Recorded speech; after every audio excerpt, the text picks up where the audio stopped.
Oh, hey, how's it going, everybody? It's Michael Boy. I'm here with Read, Remember, Repeat, and we just want to let you guys know, we could be doing something selfish, things for ourselves, right? But we started a charity, and this is very unselfish on our part because what we want to do is give back to the kids, the youth, the orphanage, the homeless, the people that don't have those new ideas because they're stuck in a revolving door. So what we want you guys to do is definitely reach out to us. This is the link right here. Help us save a life. Click the link in bio. Read, remember, repeat. Phenomenal night, y'all. Yes. We are back. Another Read, Remember, Repeat episode. I am tired and, well, it's the night show, you know what I mean? It's nighttime. I definitely should be getting some sleep in a few. And just a few hours of sleep would be great. Right back up tomorrow to do it all over again. I'm pumped up for another great day, grateful day, you know what I mean? Applying some of the things that I'm getting in this book, watching my habits, fear, drifting, just applying, man. Application is really what's going to get us there, right? I learned a lot from this book so far, so it has been useful, and I hope you learned a lot too, you, the listener, you know what I mean? So let's get it. Let's jump into it. Q&A session, right? So we're going to start off a little bit so I can catch up, right? But I understand you to say that failure is one of your greatest allies. I got the impression from your confession that failure causes people to lose ambition and quit trying. And then you take them over without opposition on their part. Answer: that is just the point. I take them over after they quit trying. If they knew the difference between temporary defeat and failure, they would not quit when they meet with opposition from life. If they knew that every form of defeat and all failures bring with them the seed of unborn opportunity, they would keep on fighting and win. Success usually is but one short step beyond the point where one quits fighting. Is that all one might learn from adversity, defeat, and failure? No, that is the least of what one might learn. I hate to tell you this, but failure often serves as a blessing in disguise because it breaks the grips of hypnotic rhythm and frees the mind for a fresh start. Question: now we are getting somewhere. So you have confessed at long last that even nature's law of hypnotic rhythm can be, and often is, annulled by nature herself. Is that correct? Answer: no. That is not stating the matter accurately. Nature never reverses any of her natural laws. Nature does not take away a human being's freedom of thought through hypnotic rhythm. The individual gives up his freedom by abuse of this law. If a man jumped from a tree and was killed by the sudden impact of his body with the earth through the law of gravity, you wouldn't say nature murdered him, would you? You would say the man neglected to relate himself properly to the law of gravity. Question: I am beginning to see the law of hypnotic rhythm is capable of both negative and positive application. It may drag one down to slavery through loss of the privilege of freedom of thought, or it may help one rise to great heights of achievement through the free use of thought, depending on how the individual relates himself to the law. Is that correct? Answer: now you have it right. Question: but what about failure? One does not fail intentionally with purpose or forethought. No one encourages temporary defeat. There are circumstances over which the individual often has no control whatsoever. How then can it be said that nature does not take away one's freedom of thought when failure destroys ambition, willpower, and the self-confidence essential to make a fresh start? Answer: failure is a man-made circumstance. It is never real until it has been accepted by man as permanent. Stating it another way, failure is a state of mind. Therefore, it is something an individual can control until he neglects to exercise this privilege. Nature does not force people to fail, but nature does impose her law of hypnotic rhythm upon all minds, and through the law gives permanency to the thoughts which dominate those minds. In other words, failure thoughts are taken over by the law of hypnotic rhythm and made permanent if the individual accepts any circumstances as being permanent failure. That same law just as readily takes over and makes permanent thoughts of success. Stepping away from the Q&A, failure is a state of mind. Therefore, it is something an individual can control until he neglects to exercise this privilege. Can this be true? Has Hill convinced you that failure is a man-made circumstance? I believe he makes a compelling case. If I look closely at my life, my own successes and failures in business, mistakes and missteps, can I claim that anyone is responsible other than myself? Will a personal inventory of your life yield different results? Hill has helped me place a different value on failure than I did in the past. Question: what part then does failure play in helping an individual break the grip of hypnotic rhythm after that law has been fastened upon his mind? Answer: failure brings a climax in which one has the privilege of clearing his mind of fear and making a new start in another direction.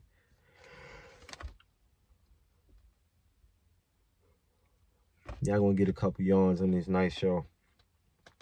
Failure proves conclusively that something is wrong with one's aim or the plans by which the object of these aims is sought.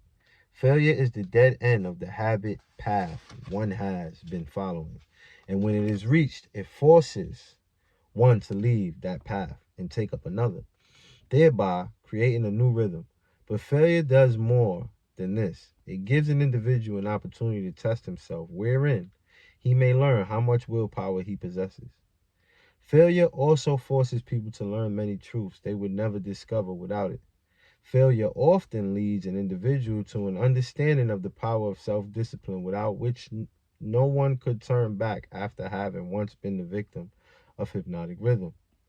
Study the lives of all people who achieve outstanding success in any calling and observe with profit that their success is usually in exact ratio to their experience of defeat before succeeding.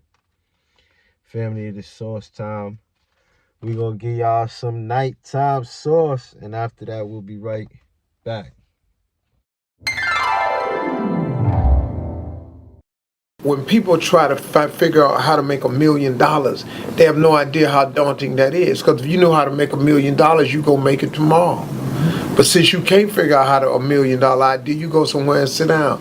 That's the wrong approach.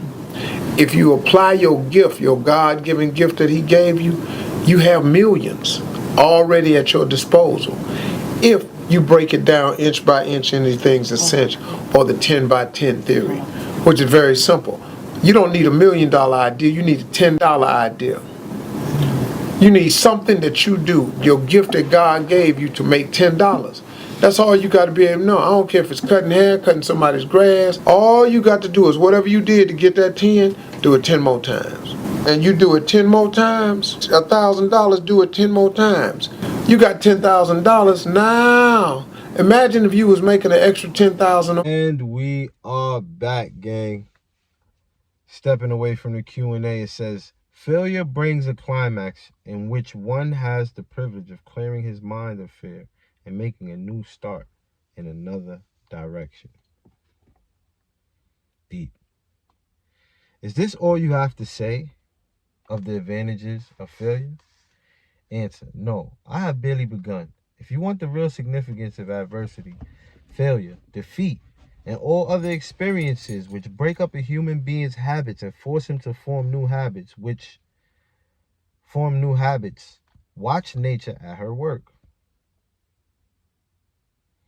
Nature uses illness to break the physical rhythm of the body when the cells and organs become improperly related. She uses economic depressions to break the rhythm of mass thought when great numbers of people become improperly related through business, social, and political activities. And she uses failure to break the rhythm of negative thought when an individual becomes improperly related to himself in his own mind. Observe carefully, and you will see that everywhere in nature there is always at work a natural law which gives eternal challenge to all matter, all energy, and to the power of thought. The only permanent thing in the universes is change, eternal, inexorable change, through which every atom of matter and every unit of energy has the opportunity to properly relate itself to all other units of matter and energy. And every human being has the opportunity and the privilege of properly relating himself to all other human beings, no matter how many mistakes he makes, or how many times or in what ways he may be defeated.